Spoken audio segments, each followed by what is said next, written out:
Pour répondre plus largement, je pense qu'il y a toujours des conflits d'intérêts, ou en tout cas, moi je dis qu'il y a toujours une ligne de front quand on est dans un média. Quel que soit le média, il a toujours un propriétaire, et ce propriétaire a toujours des intérêts. Moi, j'ai travaillé pendant un certain nombre d'années dans un média public. Dans ce média public, il y a un actionnaire majoritaire qui est l'État, et l'État est à un moment donné représenté par un gouvernement. Et le gouvernement a des intérêts. Et dans le média dans lequel j'ai travaillé, la ligne de front, parce que c'était un média international, surtout présent sur l'Afrique, la ligne de front, elle était sur la politique africaine de la France. Et on savait, lorsqu'on arrivait sur certains sujets, que on allait se retrouver confronté à notre actionnaire principal, et en l'occurrence à ses représentants, donc en l'occurrence au gouvernement de l'époque. Et c'est arrivé un certain nombre de fois qu'il y ait des conflits, qu'il y ait des pressions, qu'il y ait des affrontements avec cet actionnaire.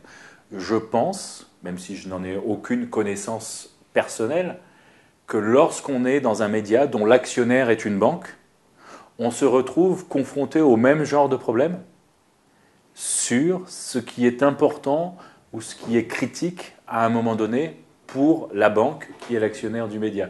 Je pense qu'aujourd'hui, si on est dans un média qui est détenu par un industriel de l'armement, par exemple, je pense qu'il y a un certain nombre de sujets qui sont compliqués à affronter.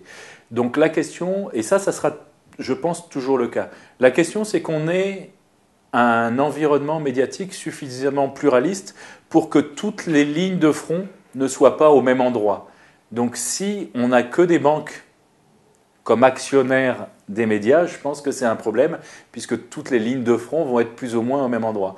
En revanche, si on arrive à avoir une variété d'actionnaires suffisamment importante, je pense que les lignes de front des uns et des autres ne seront pas les mêmes, et donc à ce moment-là, on arrivera à traiter à peu près de toute l'actualité. Je lis beaucoup et je consulte beaucoup de médias, soit des médias au sens traditionnel du terme, soit des médias au sens nouveau du terme, c'est-à-dire y compris des blogs, y compris des fils Twitter de certaines personnes, etc., qui de fait deviennent aussi des médias aujourd'hui. Mais je lis aussi des médias en ligne issus de médias traditionnels.